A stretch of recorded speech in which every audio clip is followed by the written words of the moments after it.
Kerala story 2 విషయంలో ఈ political angle ఏంటి? అంటే ఇప్పుడు నిన్న నేను నేషనల్ టెలివిజన్ లో చూస్తే బీజేపీ మద్దతుదారులే ఈ సినిమాను పూర్తిగా డిఫెండ్ చేస్తున్నారు. మరి బీజేపీ ఫ్యాక్టరీ నుంచి రాకపోతే వాళ్ళందరూ డిఫెండ్ చేస్తారు. ఇప్పుడు national spokes person Sanjay Varma, so entire all national channel చూశాను నేను. ప్రతి నేషనల్ ఛానల్ చూస్తే ప్రతి దాంట్లో ఈ సినిమాను సమర్థించింది కేవలం బీజేపీ వారి, ఇంకెవరు సమర్థించలే. అందువల్ల ఈ సినిమా వెనకాల బీజేపీ ఉందా అనే ప్రశ్న అనివార్యంగా ఉత్పన్నం అవుతుంది. మీరు ఎందుకు డిఫెండ్ చేస్తున్నారు? ఇప్పుడు మిగతా అన్ని సినిమాలు అంటే ఏదైనా ఒక సినిమా పైన వివాదం వస్తుంది, ఆ సినిమాను డిఫెండ్ చేసుకుంటూ పోరు కదా, సంబంధం లేని వాళ్ళు డిఫెండ్ చేయరు.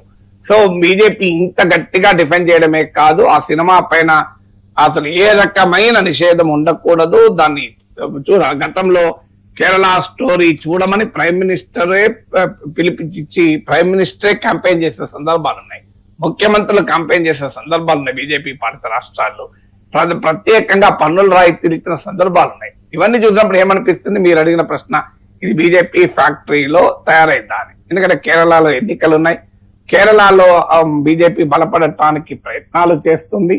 ఈ ఇకో సిస్టమ్ పొలిటికల్ వాతావరణము సర్చార్జ్డ్, అంటే వివిధ మతాల మధ్య ఉద్రిక్తభరితమైన వాతావరణం ఏర్పడితే రాజకీయంగా లాభం పొందుతారు బీజేపీ అనే అభిప్రాయం ఉంది కనుక ఈ Kerala story 2 goes beyond correct గా ఈ సమయంలో విడుదల కావటానికి అదేమైనా లింక్ ఉందా అనే అనుమానం అనివార్యంగా వస్తుంది కదా. సో అందువల్ల మీకు Kerala 2 story is absolutely political film. And Kerala సమాజంలో హిందూస్, ముస్లింస్, క్రిస్టియన్స్ 3 మతాలకు చెందిన వారు పెద్ద సంఖ్యలో ఉంటారు. సో అందువల్ల ఆ సమాజాన్ని కమ్యూనలైజ్ చేయడానికి ఎన్నోసార్లు ప్రయత్నాలు జరిగాయి, అన్ని వైపులు జరిగాయి.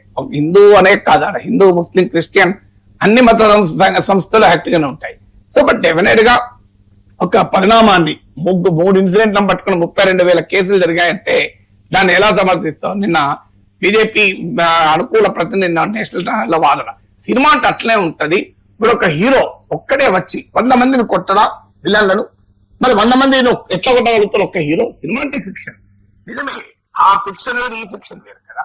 మీరు ఒక ఇన్సిడెంట్ ను ఒక రియల్ గా జరిగింది ఇన్సిడెంట్ అని చెప్తూ దాన్ని ఎగ్జాగరేట్ చేస్తే సమస్య. ఎందుకంటే ఫిక్షన్ గా చూపెడితే కూడా అబ్జెక్షన్ చెప్తారు. రియల్ ఇన్సిడెంట్ కేరళలో జరుగుతోంది, దేశంలో జరుగుతుందని చెప్తూ దాన్ని నెంబర్ ఇన్ఫ్లేట్ చేయడం అనే సమస్య. That is very bad taste. అంటే సమాజంలో మతపరమైన భావోద్వేగాలను రెచ్చగొట్టి మత సామరస్యాన్ని దెబ్బతీసి భిన్న మతాల మధ్య ఒక తీవ్రమైన అనుమానాల్ని, అపోహల్ని క్రియేట్ చేసేటువంటి ప్రయత్నం సృజనాత్మకత, ఆర్టిస్టిక్ ఫ్రీడమ్ అని అనలేం కదా.